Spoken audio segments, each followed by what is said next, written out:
Bonjour et bienvenue à tous. Enfin du nouveau dans l'affaire ultra médiatisée de notre cher MHD, alias Mohamed Sylla. Ainsi, et après avoir longtemps croupi derrière les barreaux de la très célèbre prison parisienne de la Santé, le voici enfin libre comme l'air. Ou presque. MHD sera en fait placé sous contrôle judiciaire le temps que son affaire, qui semble bien s'éterniser depuis un bon moment déjà, puisse être résolue et que sa culpabilité, ou bien évidemment son innocence, soit prononcée. Son inespérable libération est donc un rebondissement de taille dans cette sordide affaire de meurtre, qui a défrayé la chronique en France ces derniers mois, avec comme toile de fond la violence des gangs parisiens et une musique haute en couleur appelée l'afro-trap. Mais alors, est-ce que MHD, qui risque tout de même plus de 30 ans de prison si sa culpabilité est avérée, peut vraiment jouir d'une liberté conditionnelle ? Et ne risque-t-il pas d'être incarcéré de nouveau si jamais l'enquête judiciaire en cours découvrait de nouveaux éléments dans l'affaire ? Alors installez-vous bien confortablement, car c'est à ces questions et à plein d'autres aussi que nous allons tenter de répondre dans cette vidéo.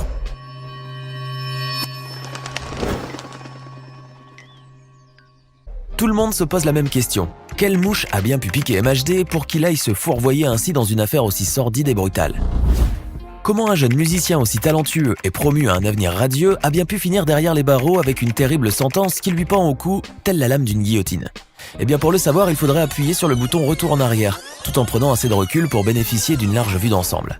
Souvenez-vous-en, c'était pendant l'été 2018, l'un des étés les plus chauds que l'Hexagone ait connu de toute son histoire, selon les professionnels de la météo. Ce soir donc du 6 juillet, la température avait atteint un nouveau pic, et la canicule a poussé beaucoup de Parisiens à sortir goûter à l'air frais de la nuit. Le jeune Loïc Kamchwang en faisait partie, mais malheureusement pour lui, sa petite promenade vespérale allait être sa dernière. Car il allait croiser la route d'une horde assoiffée de sang, et dont les membres armés jusqu'aux dents allaient s'abattre sur lui tel un ouragan déchaîné.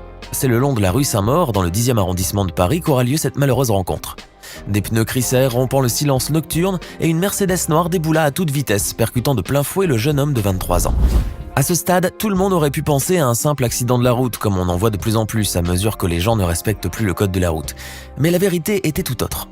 Car à peine le véhicule immobilisé qu'une équipe tout entière de gros bras en déboula. Et sous l'œil apeuré de quelques rares badauds, se sont acharnés sur le corps déjà mal au point du jeune Loïc.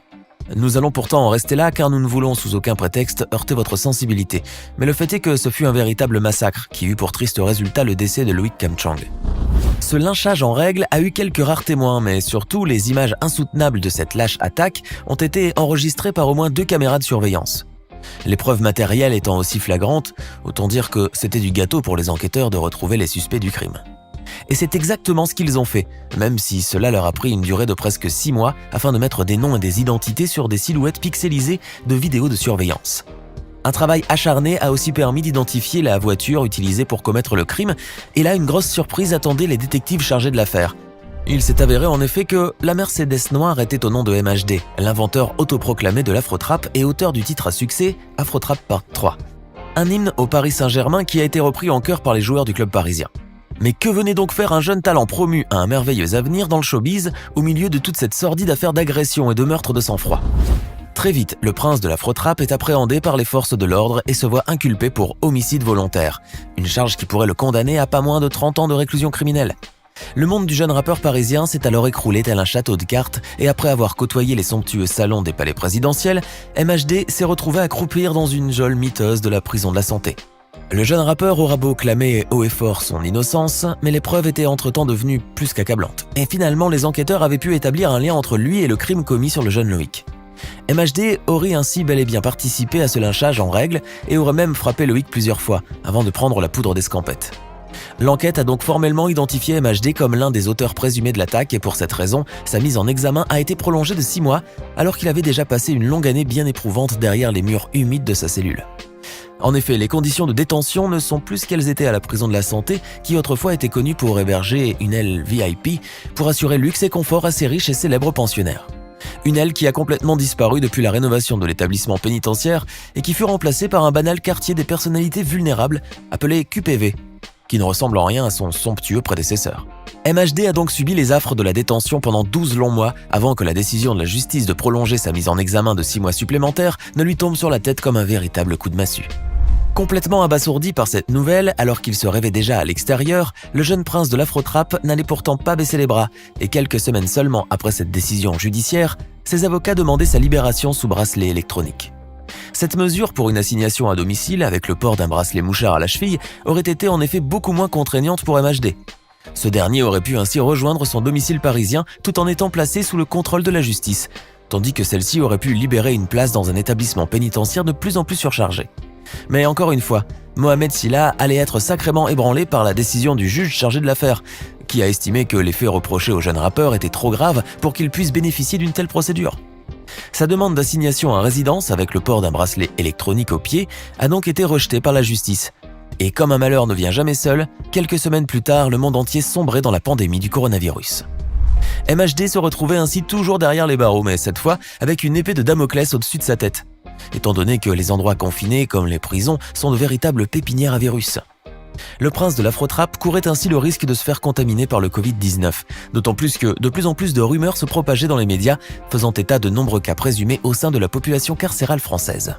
Et comme il n'y a jamais de fumée sans feu, le jeune homme sera finalement testé positif au Covid-19 au mois de mars dernier et souffrira ainsi pendant plusieurs jours des terribles symptômes de cette virulente maladie. Après s'être rendu compte de la contamination du jeune rappeur et de son état de santé, qui s'était grandement détérioré, maître Elise Arfi, l'avocate de MHD, avait saisi le parquet pour tenter une nouvelle fois de le faire sortir. Toutefois, et devant l'incompréhension de l'avocate et de son client, la Cour d'appel de Paris avait finalement décidé de le maintenir en détention, envers et contre tous.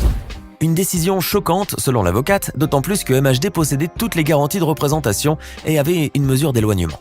Le jeune rappeur était donc apte à sortir de prison afin d'être placé sous contrôle judiciaire depuis chez lui, sans pour autant porter atteinte au déroulé de l'enquête. Mais MHD n'aura pas cette chance et encore une fois, il allait devoir se morfondre au fond de sa cellule en espérant qu'un miracle se produise, ou que l'on transmette son affaire à un juge plus clément. Mais avec l'arrivée des beaux jours d'été, le prince autoproclamé de l'afro-trap a finalement vu poindre les rayons du soleil au fond de ses oubliettes obscures. Car son mandat de dépôt ayant expiré jeudi dernier, Mohamed Sylla a finalement été libéré quelques heures plus tard et escorté à l'extérieur de la prison par son avocate. Enfin, il a pu savourer l'air frais du dehors ainsi que les joies les plus simples de la liberté. Galvanisé par cette libération inespérée, le producteur DSK and the Beat, qui avait produit le premier album du rappeur, s'est empressé de diffuser une pompeuse vidéo sur Snapchat. Présentée comme la promotion de la prochaine tournée de MHD, juste après sa sortie de la prison de la santé, la vidéo a finalement été supprimée le jour même par le producteur, qui s'était probablement rendu compte à quel point son geste avait été prématuré.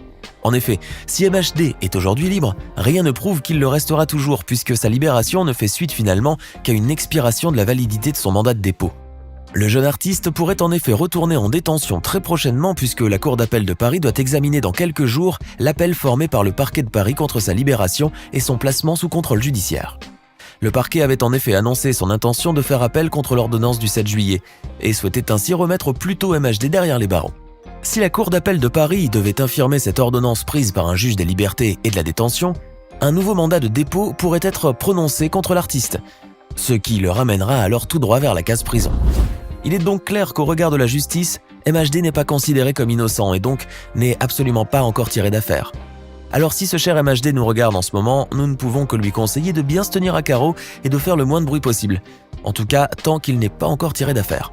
Et si on dit que le monde appartient aux gens de bonne volonté, Mohamed Sylla devra donc faire de cet adage son principe de vie, s'il veut au moins faire bonne impression devant ses juges.